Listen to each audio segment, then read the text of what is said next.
Ibu Sri Mulyani sudah turun dari jabatannya, Menteri Keuangan yang baru nih. Kira-kira menurut lo apa yang akan terjadi? Pemerintah pasti cetak uang. Inflasi dong.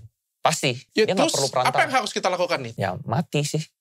Indonesia demo nih, crash. Sangat tidak stabil gitu loh ekonomi sekarang. Investor nggak nyaman, pebisnis juga nggak nyaman, pajak juga gede juga, pengusaha-pengusaha lari kan. Uang-uang juga lari sekarang ke luar negeri. Uang-uang lari dari ke luar negeri juga? Kalau kita lihat konglo-konglo, lari ke luar negeri. Kalau keadaan seperti ini dibiarkan terus-menerus, perekonomian lambat. Demo itu kan karena lapar. Kalau semua orang kenyang, duitnya banyak kantongnya, nggak ada mau demo. Berarti benar dong mau. Menteri Keuangan yang baru. Nanti ketika perekonomian 7-8%, mereka sibuk cari uang.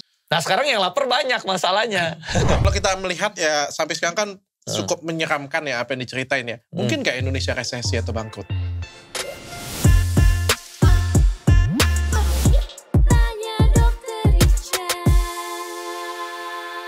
Gue nggak gitu pintar soal ginian. Jadi gue datangin yang ahlinya aja lah ya. Ya kalau lu pinter semua bidang, gue nganggur bro, gak ada kerjaan. Apa yang terjadi dengan Indonesia saat ini? Ya menurut gue politiknya kurang stabil ya.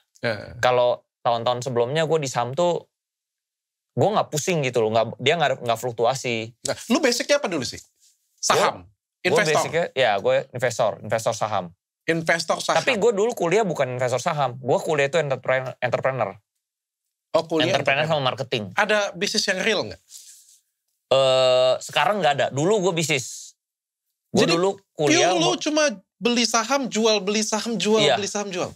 Sekarang kalau duitnya gede, jual beli saham lebih untung daripada bisnis bro.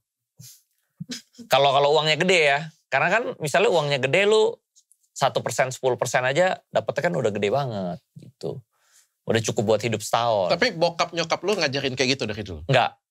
Bokap gue bilang mau kaya itu orang Cina ya harus bisnis. Nah gitu. Gue tuh nggak bisa satu value dengan kalian. Gue teman-teman kan punya kayak gitu ya. Ada Timothy Ronald ya. Ada Sulianto ya. Anak-anak. Cuma rata-rata kripto lah ya. Iya yang nggak punya belum nggak punya bisnis real, fisik lah kayak gitu kan. Tapi jual beli saham kayak. Kok bisa kaya ya? Bisa. Emak bapak gue itu ngajarin sama, bapak gue juga gitu. Sama. Bilang, lu jangan main-main gitulah, dia bilang. Lu mau cari duit ya bisnis, kerja gitu loh. Kalau nyokap gue bahkan lebih ekstrim lagi. Saham itu judi.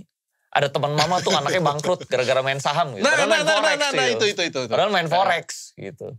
Aslinya orang kaya itu justru dari saham. Dari saham. Maksudnya dia ada bisnis real, terus dia IPO, saham dia yang di IPO ini naik. Nah dia jadi kaya. Oke. Nah itu yang gak kebayang gue sih, karena kan gue selama ini retail kan. Sedangkan kalau kita ngelihat saham ini kan berarti ngelihatnya global, perekonomian Indonesia secara umum, bahkan kita juga bisa melihat perekonomian dunia ya. Berarti kalau harus terkopi dong apa yang terjadi. Benar kan? Betul. Makanya gue ajak ngobrol di sini nih, apa yang terjadi dengan Indonesia? Ulang lagi nih, apa yang terjadi dengan Indonesia yang lo amati dari... Politiknya gak stabil, sama kebijakannya kurang tepat aja kalau menurut gue dan menurut investor ya, dari mata investor.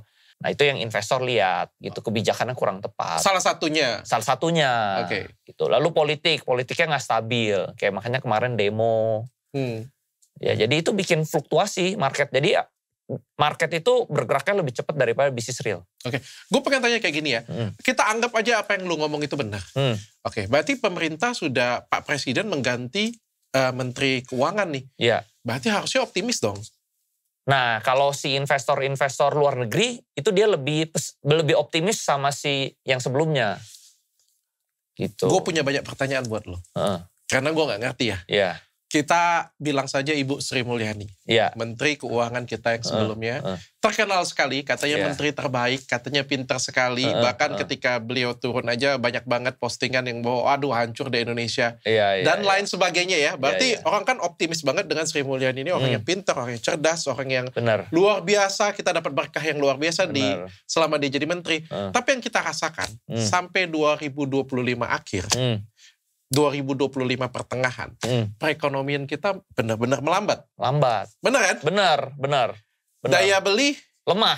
Benar kan? Sama, soalnya teman-teman gue kan pebisnis nih. Semua dia merasa tuh daya beli tuh kering banget gitu loh. Kan teman gue ada yang bisnis baju, bisnis apa. Terutama yang Tanah Abang lah. Itu sepi banget. Gak ada yang belanja lagi. Bener. Semua di bawah semua segmen bisnis ya? Ya.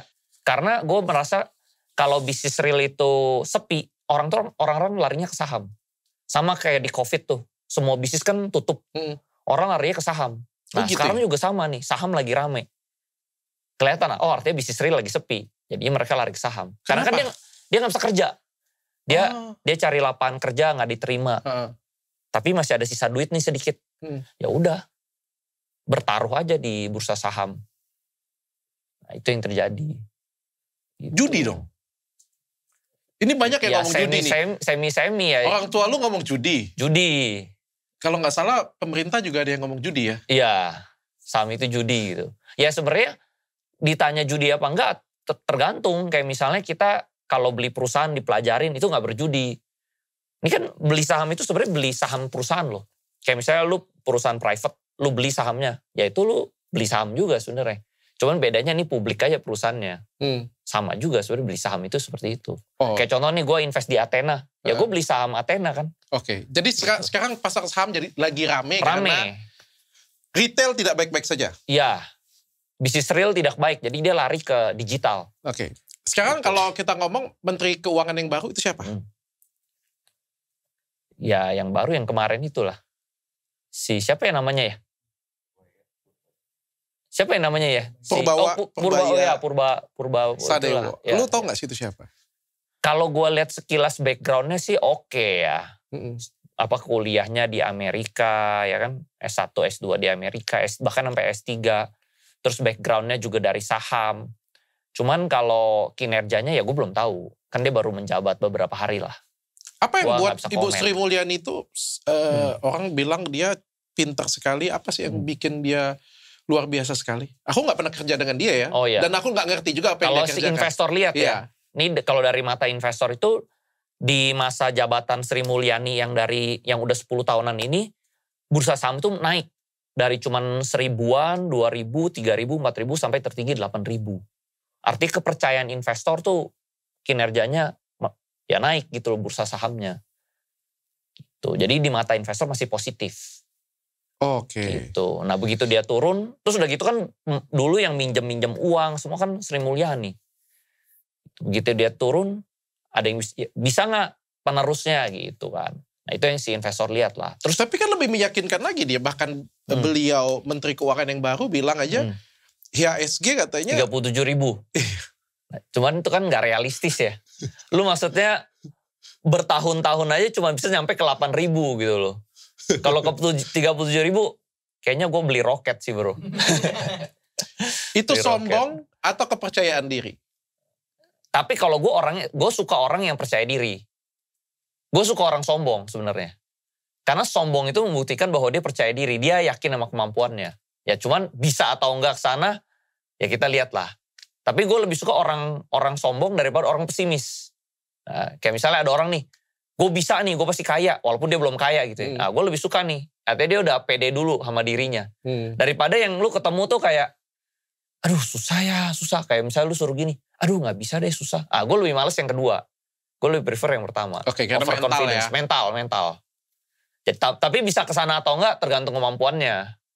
Gitu. Tapi overconfidence ya gue masih lebih mending daripada orang yang very pessimistic gitu loh.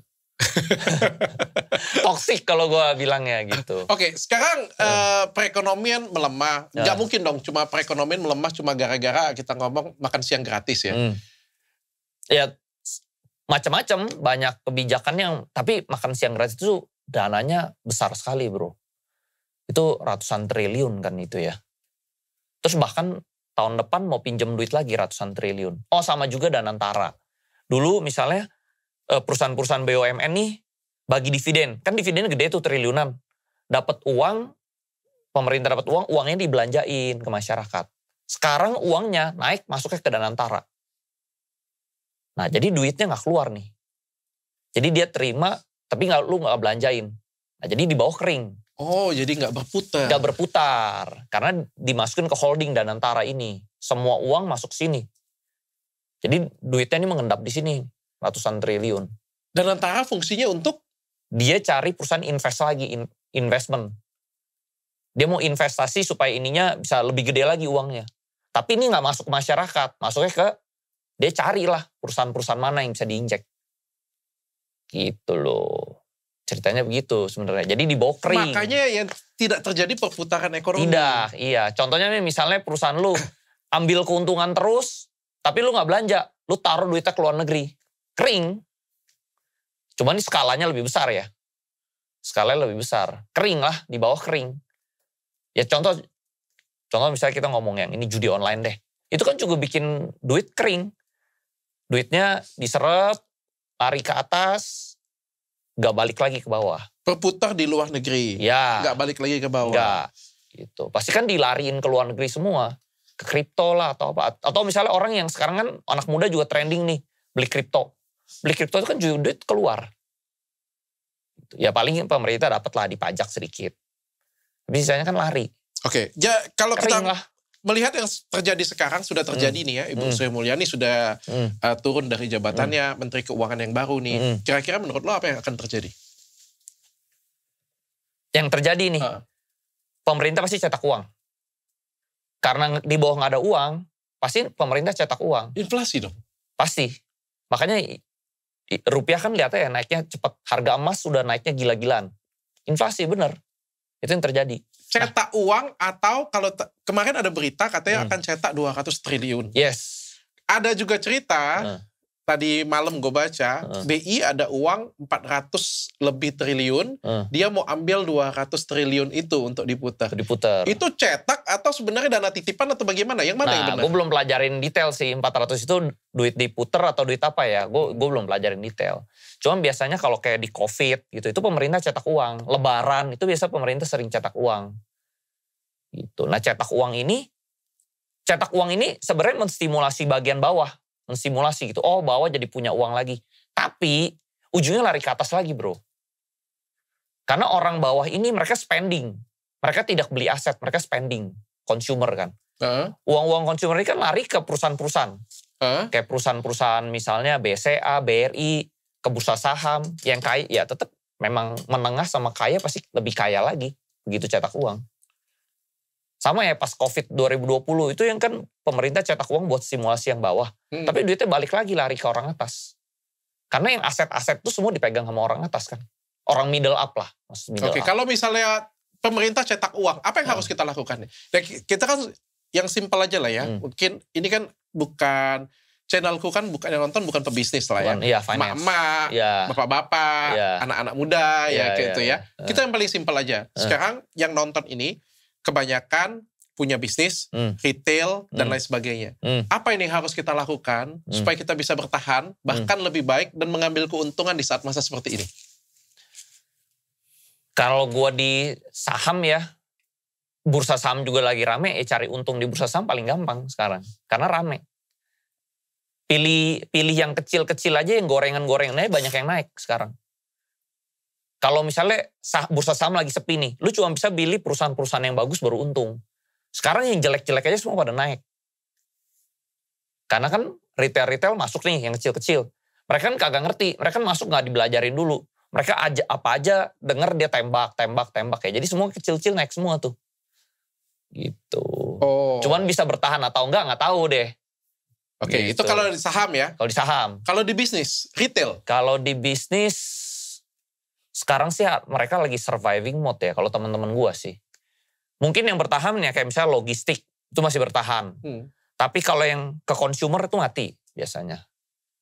Kayak misalnya e-commerce, baju, itu udah mati deh. Yang bersaing direct sama Cina itu pasti mati.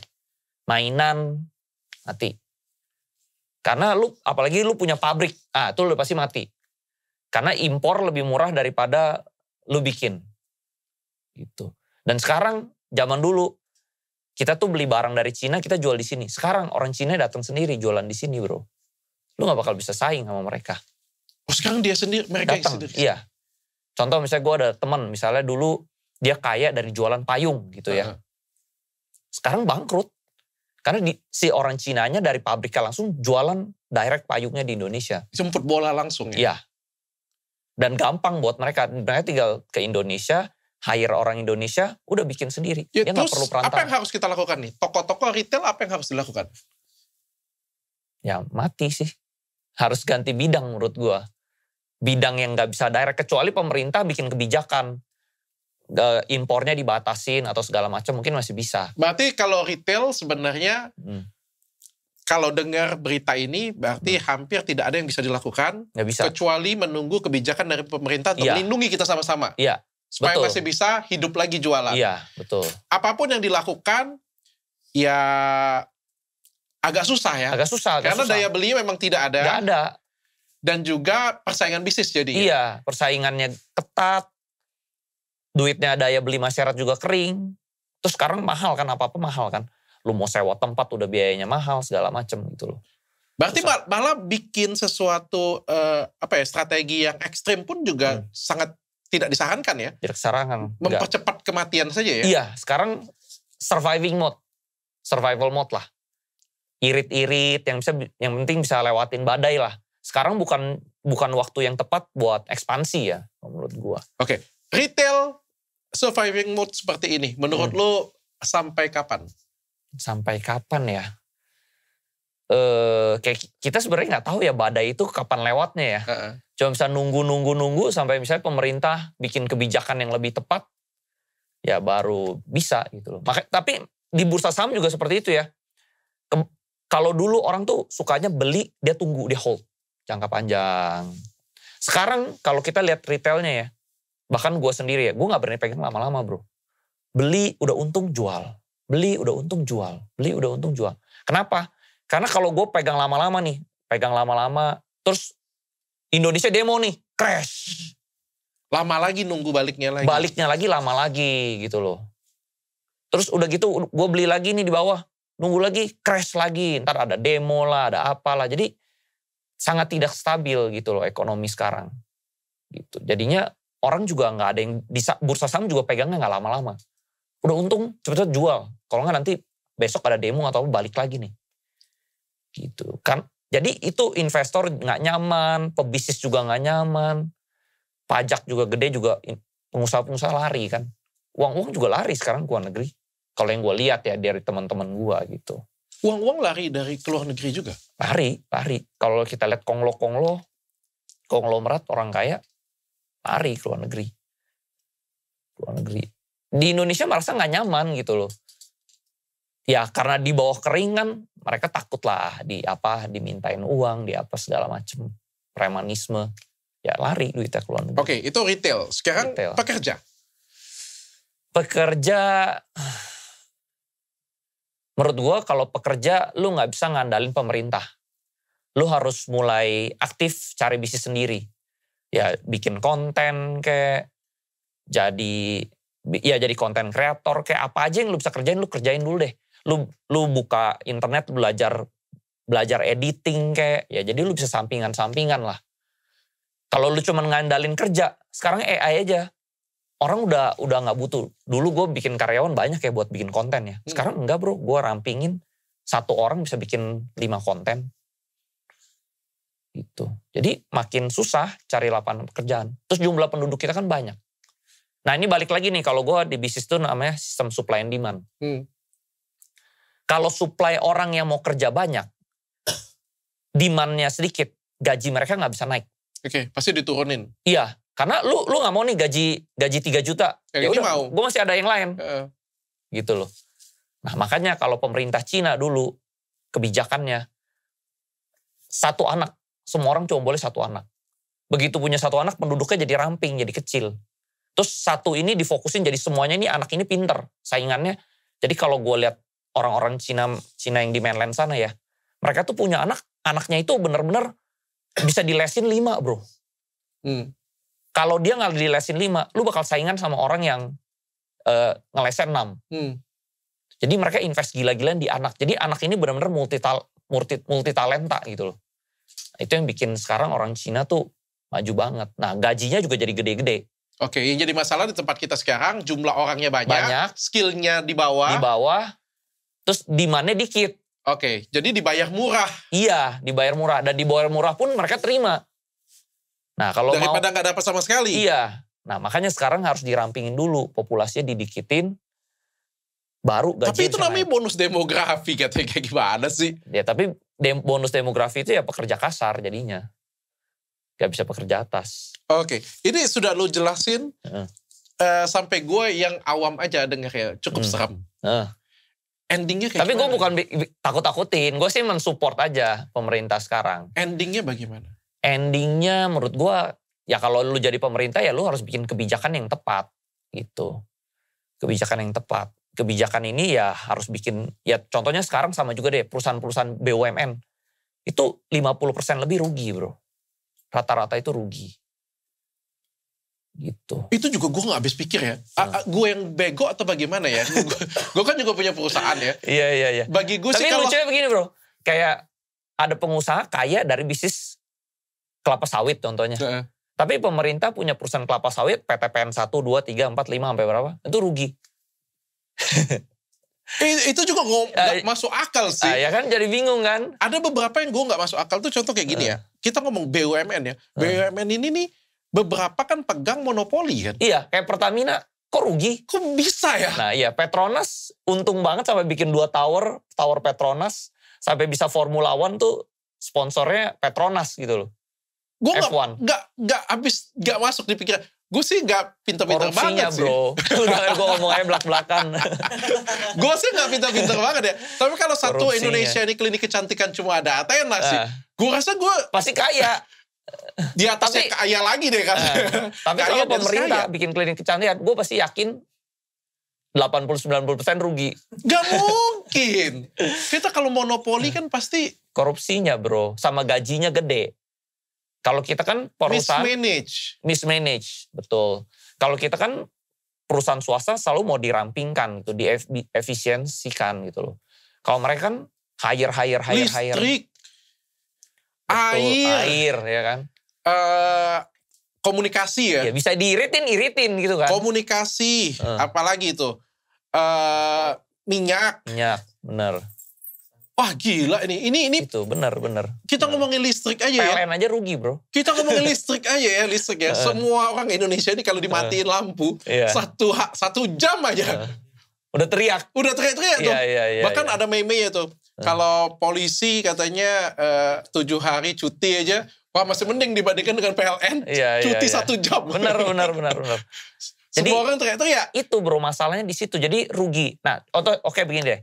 Qatar Airlines sama Singapore Airlines itu keuntungannya besar sekali. Oh iya? Garuda Indonesia tuh rugi bro.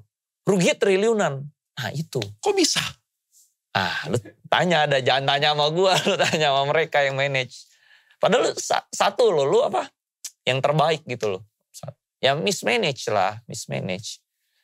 Rugi. Tapi kan dulu gue pernah bisnis beberapa kali sama BUMN gitu ya. Mereka lambat bro, bertele-tele. Banyakan meetingnya. Kalau kita swasta tuh cepet meeting, gak ada basa-basi, sat-set maunya apa, gimana. 15 menit, 30 menit beres. Kalau mereka tuh basa-basi dulu, sediain makanannya dulu, ini dulu gitu loh. Besok nanti meeting lagi ya gitu. Lama. Ambil keputusannya juga lama. Gitu. Pengalaman gua. Ya jadi costnya gede. Gak satset gitu. Termasuk juga pabrik-pabrik gitu loh. Kayak misalnya kita mau nih industri dalam negeri bagus. Tapi lu bikin dong, kalau kayak di Cina itu mereka bikinin tuh raw materialnya mereka sediain. Jadi misalnya nih lu mau bikin perusahaan motor. Mereka udah siapin. Ini jualan roda, ini jualan baut, ini jualan ini. Lu tinggal beli di sini. Lu jadilah sebuah motor. Kalau kita cari dulu rodanya, siapa yang jual, ininya harus impor di sana, ininya harus impor, bautnya harus impor di sana. Dashboardnya harus beli misalnya di mana. Ya lu jatuhnya mahal. Sedangkan kalau mereka tersedia di satu tempat. Dari raw material sampai barang jadi siap. Ya murah barangnya. Jadi Indonesia gak bakal bisa siap gitu. Orang lebih pilih di Vietnam. Kalau di Vietnam komunis. Lu mau bikin pabrik nih. Dia siapin lahannya. Yang penting lu siap ya. Mau bikin klinik Athena misalnya ya. Skala gede. Lu ketemu sama menterinya. Dia siapin. Dia cariin lahannya. Udah jadi. Gak ada tuh preman-preman, gak ada. Lu langsung berhubungan sama negara. Di sini cari lahannya, lu beli lahannya udah berapa duit, ya kan? Kalau itu lahannya gratis dikasih. Oh iya? Iya, kerjasama. Oh disupport ya? Disupport. Kalau di sini lu harus beli dulu tanahnya. Nah orang asing, ngapain gua harus beli tanah di sini mahal-mahal? Dia kan cuma mau invest, bikin pabrik. Dia kalau bisa tanahnya tuh lu kasih lah. Sistem kerjasama kayak. Nah menurut gue pemerintah kita masih agak kaku. Tuh, jadi lambat. Ya, tapi gue bukan menjelekkan ya. Ini dari sudut pandang seorang investor. Yang terjadi seperti itu. Kan dia harus lihat dari luar. Pandangan dari luar. Kalau lihat dari dalam diri kan bagus terus ya. Kalau kita melihat ya sampai sekarang kan cukup menyeramkan ya apa yang diceritain ya. Mungkin gak Indonesia resesi atau bangkrut? Resesi atau bangkrut, mungkin kalau jangka pendek sih enggak lah. Kalau jangka panjang lu utang terus ya mungkin bisa bangkrut. Kalau misalnya ditarik ya misalnya 20 tahun ya mungkin bisa bangkrut. Tapi kalau dalam jangka pendek misalnya 1, 2, 3 tahun nih bangkrut sih kayak belum lah. Belum sih. Berarti Indonesia kaya banget ya walaupun. Kaya bro, Indonesia tuh kaya banget. Bahkan orang tua gue juga bilang Indonesia tuh negara yang sangat kaya. Kalau lu kayak Singapura tuh lu miskin sebenarnya. Singapura apa aja nggak ada bro. Air aja nggak ada. Semua harus beli. Dari Malaysia sama dari Indonesia. Tapi perusahaan di situ rata-rata perusahaan trading. Jadi contoh nih batu bara. Orang Singapura tuh jualan batu bara banyak bro. Tapi dia nggak punya batu bara. Dia beli dari Indonesia, harganya murah, di situ dia markup. Tapi orang luar negeri selalu belinya dari Singapura. Kok aneh ya? Padahal kan di Singapura tenaga kerja bayar mahal. Iya. Tanah bayar mahal. Iya. Sewa bayar mahal. Iya. Pajak juga tinggi. Iya. Kenapa orang lebih, kalau gue kan gak ngerti ya ini ya. Skala gue kan cuma klinik kecantikan ya. Kalau gue sih enakan di Indonesia dong. Tanah murah. Karyawan murah. Pajak masih oke. Tapi ujung-ujungnya perusahaan mereka di Singapura lebih efisien. Karyawan paling 5-10 tapi keuntungannya gede. Oh. Walaupun lebih tinggi ya cost-nya kan ya? Dia trading. Dia cuma beli perusahaan, misalnya dia bikin PT, itu cuma website, orang luar negeri beli sama dia, udah dia tinggal order di Indonesia kirim direct ke China misalnya. Tapi orang luar negeri lebih prefer beli Singapura. Pertama dari bahasa, orangnya meyakinkan, segala macam lah. ICI aja batu bara aja, harga indeks batu bara, Indonesian index price, call index price, itu terbentuk di Singapura bro, bukan di Indonesia. Kita yang punya barang, mereka yang menentukan harga. Gitu. Karena jualannya di sana yang besar. Orang Singapura pernah cerita dengan aku, seorang supir taksi. Mereka trader semua tuh. Oh trader mereka ya? Rata-rata trader semua. Kita ngobrol kan, kenapa umur segini masih kerja, dia bilang kan. Wah gak bisa, kalau gak kerja kita gak dapat duit, dia bilang kan. Benar. Ini gak kayak di Indonesia, dia bilang. Indonesia mah enak katanya. Di depan ada tanah, tanam aja cabai. Tumbuh cabainya. Benar. Tanam ada bayam, tumbuh bayamnya. Tumbuh kangkung. Benar. Tanam kangkung, tumbuh kangkung. Benar. Di Singapura gak bisa kayak gitu. Gak bisa. Bahkan gak ada lahannya. Nah, tapi gue juga belajarin begini bro. Kan gue suka baca-baca sejarah gitu ya. Negara yang 4 musim biasanya lebih maju. Karena negara yang 4 musim itu mereka dilatih buat mikir panjang orang-orangnya. Karena contohnya misalnya dia nggak nanam nih pas musim panas. Atau musim panas mereka gagal panen. Mereka masuk musim dingin mereka langsung mati. Oke, berarti mereka udah harus mikir panjang. Iya, gue udah harus tanam sekarang. Di bulan segini udah jadi berasnya ini gue harus simpen di lumbung. Pas masuk musim dingin itu tanam apa aja nggak bisa, mereka udah ada makan. Kalau sampai gagal panen, lu bakal mati kelaparan. Jadi gue baca buku sejarah tuh mereka rata-rata di Cina, di Jepang itu matinya mati kedinginan, mati kelaparan di musim dingin. Lu pokoknya kalau gagal panen udah fix, lu udah tahu deh, ini gue bakal mati. Gitu. Kalau kita enak di sini. Kita kan lebih enak, berarti kan sepanjang tahun. Sepanjang tahun. Nah jadinya orang kita tidak berpikir panjang. Jadi kalau orang-orang yang 4 musim mereka berpikirnya jauh. Tuh. Mereka udah siapin buat tahun depan, 2 tahun ke depan, 3 tahun ke depan. Kalau kita lihat apa yang sekarang ada. Yang ada sekarang kita kerjain aja. Nah kalau orang luar mereka jauh-jauh hari gitu loh. Kalau mereka bikin jalanan kelihatan dari cara mereka bikin jalan ya. Gue kan kalau sering ke luar negeri, bokap gue selalu bilang, belajarin tuh. Kenapa mereka bikin jalan ukuran segini itu semua dipikirin sama mereka. Karena buat planning jauh-jauh hari, makanya gede. Kalau kita lihat deh bikin jalan kan dua row gitu loh. Tahun depan udah penuh, udah macet gitu. Karena pikirnya sebentar, pikirnya saat ini. Dia nggak pikir kayak 5 tahun perkembangan 10 tahun ke depan seperti itu. Tapi kalau orang kita di install pikiran seperti mereka berarti lebih maju lagi dong. Lebih maju. Tapi mau nggak? Kan banyak kepentingan, korupsi atau apa, di markup segala macam gitu kan. Itu yang terjadi mungkin ya, mungkin. Mungkin. Nah, satu lagi yang kurang ya. Kalau kita lihat negara kayak Korea, Jepang, Cina, kenapa mereka bisa maju? Atau nggak usah Cina deh, Cina negaranya besar. Negara yang kecil aja deh, kayak Korea, Jepang. Mereka bisa maju karena mereka nggak mau jago dalam semua hal. Mereka fokus yang mereka jago. Contoh misalnya Korea, mereka jago di industri kreatif dan teknologi. Dia fokus di situ. Dia nggak pusingin waktu dia buat tanam padi, tanam cabai. Dia nggak pusingin. Gue fokus jualan teknologi dan industri kreatif, dapat uang, gue beli. Impor berasnya. Di Indonesia, lu mau jago dalam semua hal. Lu mau berdiri semua sendiri. Lu mau bisa tanam, lu bisa ada teknologi, lu mau bisa ada film, lu mau bisa tanam ada beras, lu mau ada cabai, lu mau jago dalam semua hal. Di dunia ini yang jago dalam semua hal, akhirnya dia end up semuanya nggak jadi apa-apa. Jadi negara yang miskin tuh rata-rata dia mau jago dalam semua bidang. Negara yang jago, dia jago dalam satu bidang, dia fokus di situ, dapat untung di sana, dia tinggal beli barang lainnya. Contohnya misalnya nikel ya. Yes. Nomor 1 di dunia Indonesia gitu ya. Betul. Pokoknya kalau mau cari itu ada di Indonesia. Arab Saudi misalnya minyak misalnya gitu ya. Iya, lu fokus yang kelebihan lu aja gitu. Yang lainnya lu beli. Jadi ekonomi kan sudah global ya. Lu gak perlu semuanya lu mau nanam sendiri gitu loh.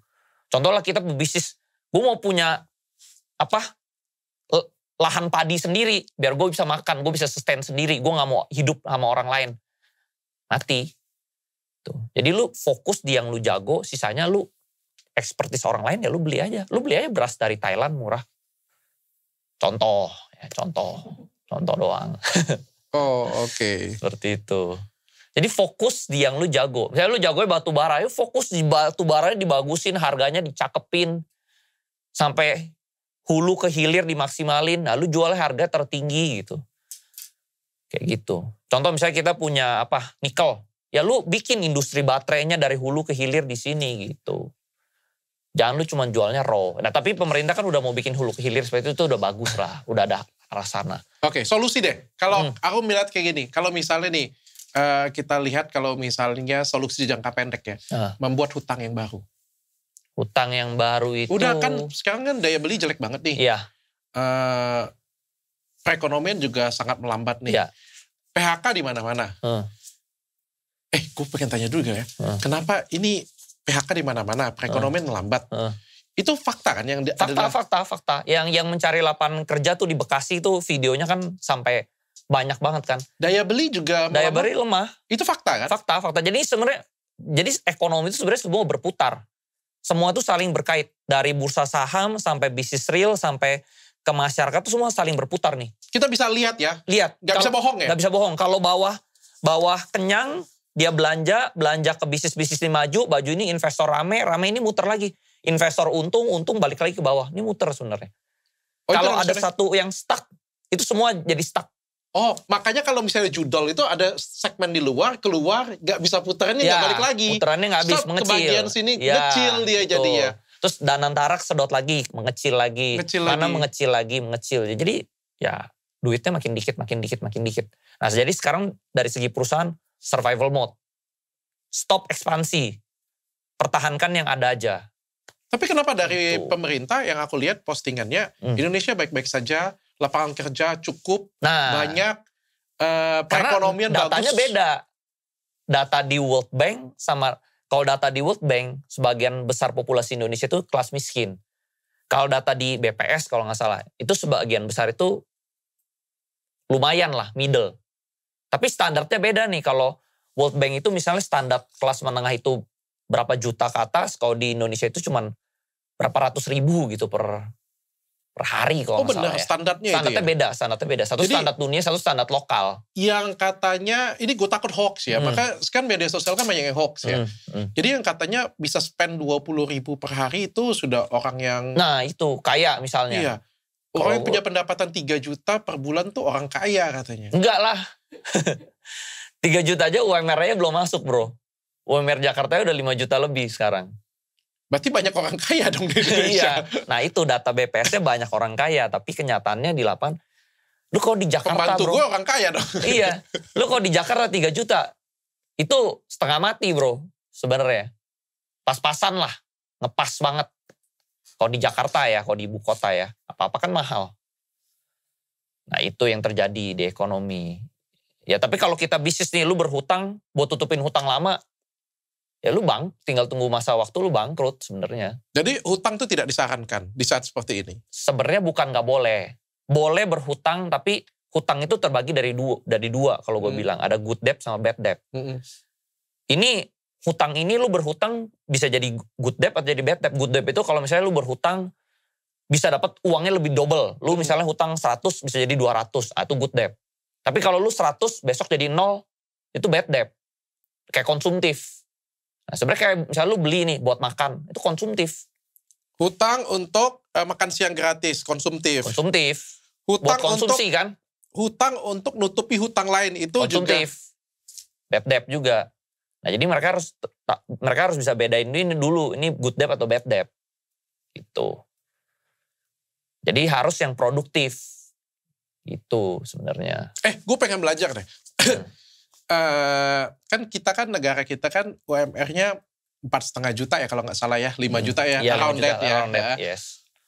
Kalau kita makan kan juga murah ya, 30.000 mungkin 50.000 bisa lah kalau di warung ya, bisa. Bahkan ada yang 20.000 juga masih bisa makan. Iya. Kenapa di luar negeri 200.000 tuh nggak cukup? Benar, apalagi kalau di Eropa sama Amerika ya. 700.000, bisa 500.000, 700.000 satu orang loh. Iya. Per person loh. Benar.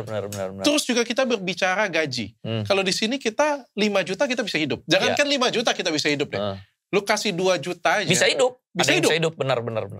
Ini amazing loh. Benar. Amazing, orang yang gaji 2 juta, itu bisa hidup satu keluarga. Benar. Kalau di luar negeri. Gak bisa bro. 30 juta. Itu Pas. Kenapa ya? Kan dulu gue kuliah di Amerika juga. 30 juta masih oke lah, pas lah, bisa. 20 juta masih bisa lah, tapi minimal 20-an lah. 20 jutaan. Ya karena mereka daya belinya besar sih. Gue dulu pernah jualan di Amazon bro. Di Amazon di Amerika ya, pas gue kuliah iseng-iseng. Itu daya beli masyarakat Amerika itu kuat banget. Gue kalau jualan barang, mereka tuh beda $1, $2, orang tetap beli asal review lu bagus. Jadi orang Amerika itu beli bukan berdasarkan murah. Berdasarkan reviewnya bagus. Kalau di Indonesia lu beli nih berdasarkan murah. Beda 1.000 aja mereka bisa pindah bro. Ke toko sebelah. Jadi persaingannya harga. Gitu. Ini karena daya belinya lemah ya. Terus mereka juga mungkin pendidikannya juga agak kurang. Kalau orang yang pendidikannya agak kurang biasanya mereka lebih pilih harga. Kalau yang pendidikan tinggi, mereka nggak apa-apa nih gue beli lebih mahal dikit tapi kualitasnya lebih bagus gitu. Oke, pelayanannya lebih baik. Kualitasnya lebih baik. Ya, tipikal orang middle up lah. Middle up kan mereka nggak cari, contoh mereka nggak cari barang yang paling murah. Mereka cari barang yang paling oke. Lebih mahal sedikit it's okay. Karena itu juga hemat bagi mereka. Iya. Daripada gue beli satu ini nanti rusak gue harus beli lagi. Iya. Gue mendingan beli satu yang lebih mahal tapi bisa pakai jangka lama. Uang kita ada. Iya. Tapi apa yang membedakan sama-sama UMR tapi kita punya jauh banget dengan mereka? Apa yang buat seperti itu? Kenapa seperti itu? Nah itu karena memang harus ekonomi kita ya itu penduduknya terlalu banyak sih. Jadinya gak bisa kasih gaji gede. Gitu. Kayak misalnya buruh-buruh nih demo. Minta naik gaji. Tapi jumlah lu banyak gitu. Kalau lu gak mau gue masih bisa dapat orang lain. Itu gak bisa naik bro. Gak bisa naik standarnya. Nah kalau di Amerika, atau gue kan juga punya ini ya, paman itu orang Jepang bro. Kalau di Jepang bro, itu kesusahan cari pekerja. Makanya gajinya tinggi. Bahkan dulu. Supply and demand ya. Supply and demand. Dulu sepupu gue itu pernah kerja di Jepang. Cuman bagian paling rendah bro. Bagian cuman jadi kayak nguli lah, jadi kayak kulinya gitu. Misalnya dulu dia ada tembok, dia cuman kayak tambel-tambelin tembok yang ini. Ibaratnya kayak kuli di Indonesia. Itu gajinya 30-50 juta sebulan. Karena gak banyak yang mau kerjain. Ya sama, gue pernah dengar perawat-perawat Indonesia juga perginya ke Jepang. Bener. Di Jepang digaji sampai 50 juta per bulan katanya. Betul. Terus misalnya sama juga nih II gue ya. II itu apa ya? Bibi ya? Tante gue juga kan suaminya orang Jepang, dia kerja di Jepang juga jadinya kan. Dia kerja di Jepang, dia pernah kerja di tempat seafood, cuman kupas udang bro. Gajinya 50 juta. Kupasin udang doang bro. Karena gak ada yang mau kerjain. Gak ada yang mau kerjain, jadi di situ susah cari pekerja bro. Supply and demand. Nah kalau kita, gue cari kupas udang, 2 juta juga gue besok bisa dapat bro. Ketinggian gaji 2 juta. Kupas udang doang, iya. Terus kupasnya gak pakai tangan bro. Dia ada kayak garpunya gitu, tinggal dikupas. Jadi cuma begitu doang. 50 juta? Iya. Nah, terus udah gitu cari kerja di Jepang gampang. Jadi setiap sudut-sudut Jepang itu ada kayak pos polisi kecil-kecil tuh. Lu tinggal datang ke pos polisi itu, lu tinggal minta ini, pekerjaan. Bisa kerja. Gitu. Lu datang sana, nanti polisi buka ini, dia ada laptop di pos polisinya, dia buka tek. Nah, ada keluar nih perusahaan-perusahaan yang ngelis ada pekerjaan. Nah, dia tinggal kasih tahu nih ada pekerjaan ini nih, perusahaan ini cari. Polisinya bisa kasih cariin tahu. Kerja. Gitu, polisinya bisa cariin kerja. Berarti tingkat penganggurannya rendah sekali. Rendah, makanya lu jatoin uang di Jepang, orang Jepang bahkan gak mau ambil. Karena cari pekerjaan terlalu gampang. Cari uang tuh gak susah, yang penting lu mau, rajin. Oke, kalau keadaan seperti ini dibiarkan terus-menerus. Cukup panjang, perekonomian lambat. Demo jadinya. Demo itu kan karena lapar. Orang galak itu karena apa? Lapar kan? Iya. Kalau dia kenyang, ngantuk bro. Kalau kenyang ngantuk tidur. Ngantuk tidur. Males lah suruh demo. Males lah, ngapain. Misalnya lu pendapatan lu gede deh, 50 juta sebulan. Lu suruh demo. Gak mau bro. Mau bayar Wanipiro. Iya. Kecuali lu mau bayar lebih tinggi dari itu. Iya, tapi kalau lu sekarang gak ada kerjaan, lu lapar. Nih gue kasih lu nasi bungkus, lu pergi ke sono. Ya lu mau. Nah itu yang terjadi demo. Karena lapar. Mungkin itu yang terjadi di Nepal ya? Ya, sama. Selalu kalau misalnya pemerintah udah gak bisa ini, pasti nanti masyarakat gejolak. Demo. Dari bawah pasti muncul. Karena lapar, nganggur. Kalau semua marah. Sensitif jadinya. Sensitif. Kalau semua orang kenyang, duitnya banyak kantongnya, gak ada mau demo. Berarti benar dong, mau. Menteri Keuangan yang baru. Itu segelintir orang yang katanya... Nah sekarang yang lapar banyak masalahnya. Nanti ketika perekonomian 7-8%, mereka sibuk cari uang, cari kerja. Bener. Mereka sibuk menikmati. Makan. Iya, kenyang bener, mereka nggak akan. Bener. Itu benar ya berarti ya? Statement itu benar ya? Bener, kalau ekonominya kestimulus, ya. Yang salah mungkin itu bukan sebagian kecil orang ya, tapi sekarang sebagian besar orang gitu. Sebagian besar orang nggak bisa dapat kerjaan, lapar. Terus udah lapar, keluar beritanya digencet pajak lagi. Terus sedangkan DPR naik gaji, joget-joget, ya marah. Itulah penyebab demo kemarin. Iya. Dan kalau bisa diteruskan, ya. Kalau masyarakat kenyang nih semua nih, lu mau joget, mau shuffle juga nggak ada yang peduli bro. Oke. Karena lapar, sensitif, bener yang lu ngomong. Tapi sebenarnya kan kalau kita ngelihat ya, ini kalau gue nggak salah ya, kan gue pengusaha juga, tapi kan gue bukan pengamat ekonomi lah ya. Sebenarnya kan terjadi penurunan perlambatan ekonomi ini kalau kita lihat ini sebenarnya dari tahun 2020 sebenarnya. Iya. 2020 ini, tapi kalau di grafik itu nggak terlalu drop banget lah. Iya. Tapi kan yang berat sekali ini berasanya ini 2024 dan 2025 terutama. Bener. Terutama 2025 awal nih. Iya. Begitu masuk 2025 tuh, wah udah berat banget tuh. 2024, 2025 tuh, gue sudah dari dulu bisa memprediksi. Ya kita kan logik aja ya. Kalau misalnya kita nggak ada duit, kalau misalnya kita ada duit, kita teman pun cincai. Iya. Cincai itu, ya udahlah, oke lah gitu loh. Misalnya nih, makan nih misalnya ya. Aku bayarin lu lah. Ya udahlah kan, gue lagi banyak duit juga. Iya, kan, gitu betul. Ya. Ini dia orang ini Gila loh, setiap kali makan nggak pernah bayar loh dia. Tapi kan gue banyak duit, nggak apa-apa lah cincai lah gitu. Kalau pakai cincai itu ya oke lah gitu kalau pakai gitu ya. Atau misalnya, ini untuk gue ya minta ya kayak gitu punya. Ya udah bro, ya ambil lah nggak apa-apa. Kita kan kaya ya gitu kalau kayak. Coba kalau misalnya duit tinggal 20.000 nih sobat. Lu kemarin masih utang gua nih, masih kurang ya kan? Sensitif kan? Sensitif kan? Yang lu kemarin pinjam mana dong, balikin dong. Benar. Sensitif kan? Terus maka-maka ribut. Di rumah tangga juga kan terjadi cekcok ya. Benar. Itu yang gue pikirin sih. Ketika perekonomian turun, pasti ada gejolak keributan, sensitif. Benar. Benar, yang rumah tangga juga sama. Keributan. Yes. Akhirnya kriminalnya meningkat. Betul. Ya kan gak ada duit dong. Betul. Maunya curi. Betul. Maunya kalau maka-maka akhirnya pindah ke alkohol. Akhirnya ya kemana-mana. Ini efeknya kemana-mana lah, bener. Dan akhirnya demo. Bener. Ujungnya nanti, ini terjadi pada seperti Nepal. Ya. Tapi kita nggak amin-amin ya. Jangan dong. Amin-amin ya. Janganlah. Tapi kan ini maksudnya tahapannya seperti itu ya. Iya, tahapannya seperti tapi itu. Tapi gue bilang Indonesia cukup hebat ya. Selama berarti sudah sampai berapa bulan ini perekonomian kita melambat, daya beli kita menurun. Teriaknya baru kemarin loh.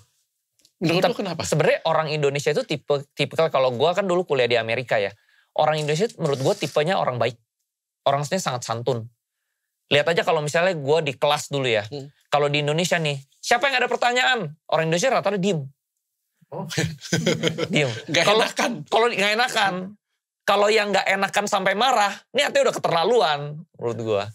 Kalau gue di Amerika dulu, any question gitu ya, semua pada ngomong, mereka bisa lawan guru punya tipenya. Oh. Jadi orang bule itu tipenya loud. Berani ngelawan. Berani lawan guru, lawan orang tua, mereka berani itu. Nah, kalau yang kayak demo-demo itu sebenarnya culture orang sana. Orang Indonesia tipenya tuh santun sebenarnya. Nah kalau yang santun udah marah, artinya keterlaluan loh gitu. Menurut gua. Iya tapi mereka cukup tahan banting ya. Soalnya kalau... Tahan banting. Soalnya kalau di gue sendiri kalau dicekik kayak gitu mungkin gue cukup 1-2 bulan aja gue sudah berontak. Ini kan cukup... cukup lama. Ya sebenarnya tinggal pemerintah bikin kebijakan yang baru, BUMN-nya untung. Pajaknya mungkin gak usah gede-gede kecil tapi semua bayarnya bener, itu udah cukup sebenarnya. Gak perlu lu udah kering di bawah lu cekek lagi pajaknya digedein, nah marah gitu. Sedangkan lu gajinya di sono naik, foya-foya, joget-joget ya itu marah. Oke, sensitif jadinya. Kita bahas yang di Nepal nih ya, Nepal ini terjadi itu demonstrasi. Sampai istrinya terbakar hidup-hidup. Ya, terbakar hidup-hidup. Kalau di Nepal tuh kalau nggak salah tempat pemerintahnya dibakar. Perdana Menterinya mundur. Perdana Menterinya sampai dikejar lari ke kali bro. Menteri Keuangannya terjun ke sungai. Iya sampai ditelanjangin. Ada yang ditelanjangin juga. Gila itu ekstrim. Nah kalau terjadi seperti itu, apa yang terjadi pada perekonomian Nepal dan berapa lama dia akan bangkit lagi? Kita belajar dari Nepal. Gak usah belajar dari Nepal, belajar dari krisis 98 deh. Begitu demo depan itu US dollar langsung lompat bro. Kayak kemarin begitu kita demo sebentar aja ya. Itu ke supermarket beras sudah habis bro. Stok beras sudah dibeli-beliin. Orang udah panik. Kemarin demo 16.400 dolar nggak naik. Stabil. Naik. Emas yang naik. Oh iya emasnya naik. Dolar sempat naik bro ke 16.700 di beberapa ini ya. Titik ya? Ya di beberapa titik. Tapi balik lagi ke 16.400. Berarti hebat. Karena dong. Stabil balik. Orang Indonesia emang gak kenal takut. Gak kenal takut. Dia takutnya bentar doang gitu loh. Kayak nonton film horor, takutnya awal-awal doang. Setannya gini mukanya udah hafal dia. Takutnya bentar doang. Sama aja kayak waktu itu kan dulu apa. Yang di pos polisi itu dibakar. Yang dibom ya. Kejadian bom apa tuh yang dulu di Sarinah ya. Itu juga orang Indonesia malah datang ke tempat lihat nonton gitu. Orang Indonesia emang berani bro. Oh, tipikal orang Indonesia berani ya? Berani. Tipikalnya berani gitu loh. Malah penasaran dia apa sih gitu. Kalau orang lain mah mungkin orang luar negeri udah kabur, kocar kacir bro. Oh. Jadi paniknya bentar doang memang. Bahkan mereka malah ikut. Oh berarti yang terjadi di Nepal dengan terjadi di tahun 98 tuh mirip sebenarnya. Mirip. Pada ingetin gue deh, karena gue 98 belum kerja sih. Gue 98. Gue kabur bro ke Singapura. Lu udah. SMP gue. Ya udah SMP. Gue SD. SMP. Apa yang terjadi? Dolar dari berapa jadi berapa? Dan kita butuh berapa lama untuk comeback lagi? Itu dolar dari 1.000-2.000 terbang ke atas 15.000. 15 kali lipat? Iya, 15 kali lipat. Ya langsung perusahaan bangkrut semua. Langsung bank juga bangkrut, di rush. Bank itu kan cari uang dari pinjemin orang uang. Kalau tiba-tiba di rush, dia nggak ada uang, langsung kering. Jadi semua kolaps. Bisnisnya kolaps, banknya kolaps. Itu yang terjadi. Kolaps ini ya lari semua domino. Jadi pokoknya ekonomi ini semua saling terkait lah. Dia satu lingkaran rantai. Kalau satu rantainya putus, berantakan. Berarti dolar bisa jadi misalnya 20.000, 50.000 atau 100.000. Menurut gue dolar pasti one day ke 20.000. It's just a matter of time lah. Cuma masalah waktu. Dulu waktu gue kuliah di Amerika dolar tuh 9.000. Sekarang dolar udah 16.000. Berarti udah naik 50% lebih. Cuman dalam 10 tahunan. Enggak, kalau krisis terjadi seperti Nepal berarti seperti 98 akan gejolak tinggi. Dolar naik, orang-orang lari, kabur ke luar negeri, duit juga dibawa kabur ke luar negeri, makin kering lagi, makin susah sebenarnya. Makin susah. Berapa lama untuk Indonesia bisa comeback kemarin? Tergantung seberapa gede kali ya. Cukup cepat ya kalau aku lihat ya. Kalau yang kemarin sih cepat. Karena kemarin diredamnya juga cepat. Kalau diredamnya lama, ya lama. Dan bisa berada di posisi seperti sekarang, berarti Nepal pun juga bisa comeback lagi di posisi seperti sekarang kan? Comeback. Nah sekarang kalau misalnya kita nih sebagai investor, nah berarti Nepal kan lagi hancur. Nah waktunya tuh beli-beli properti, beli-beli apa murah. Jadi sebenarnya pas krisis, yang punya duit dolar itu yang kaya.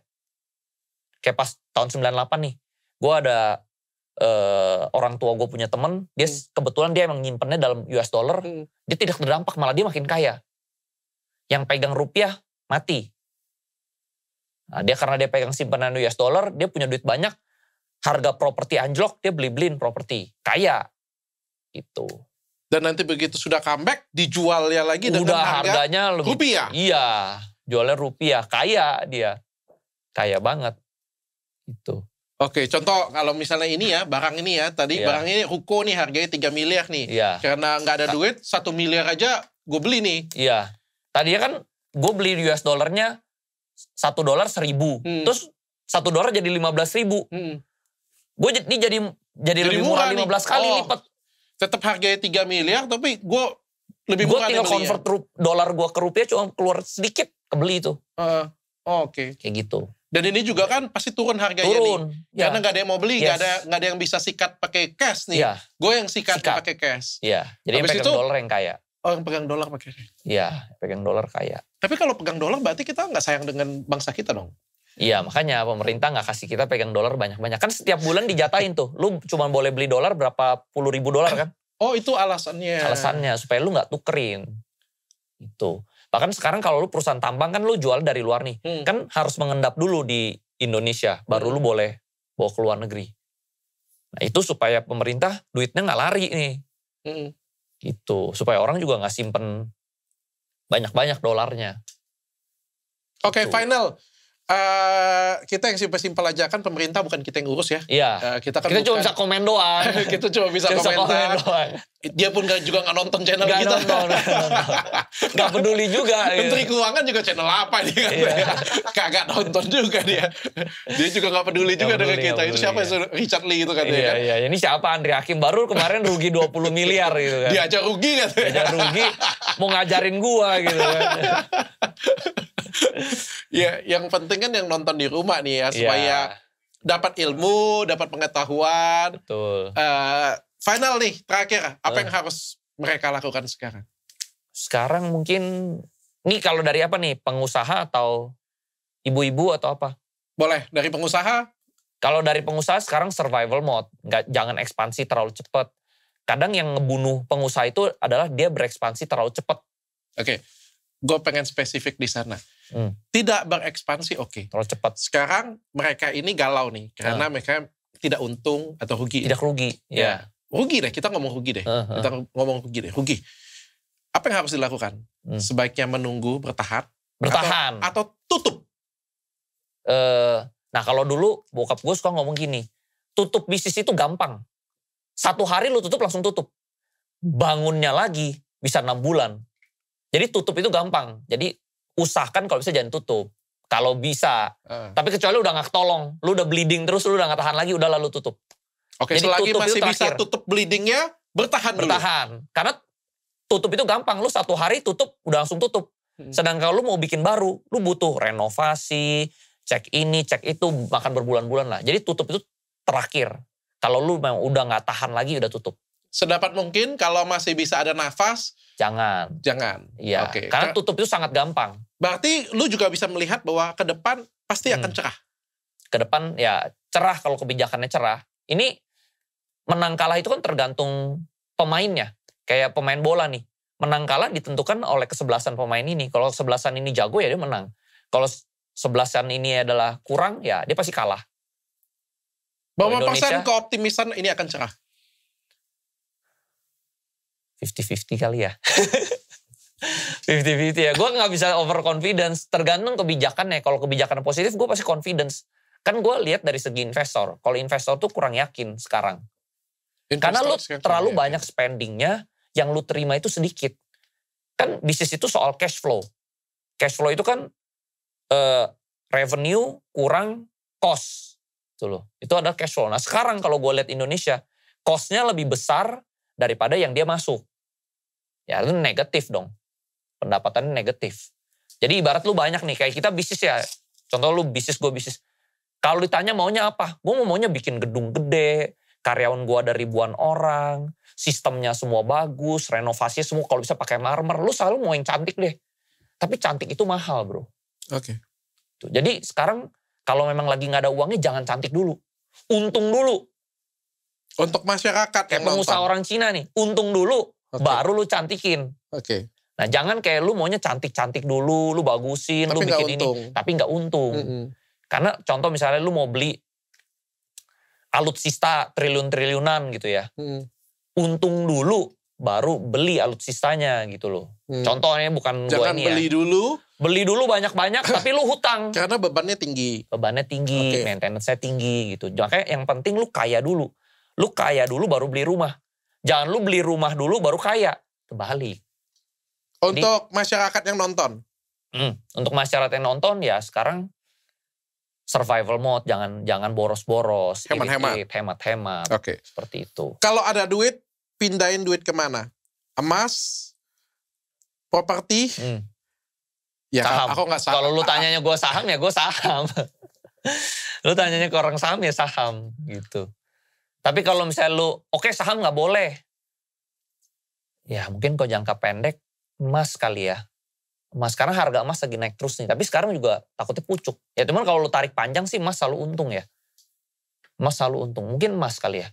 Kalau properti susah dijual bro. Pengalaman gue. Gue beli jualnya tuh setahun, 2 tahun, 3 tahun baru kejual gitu loh. Harganya tulisannya tinggi. Tapi begitu jual, udahlah jual harga murah lah.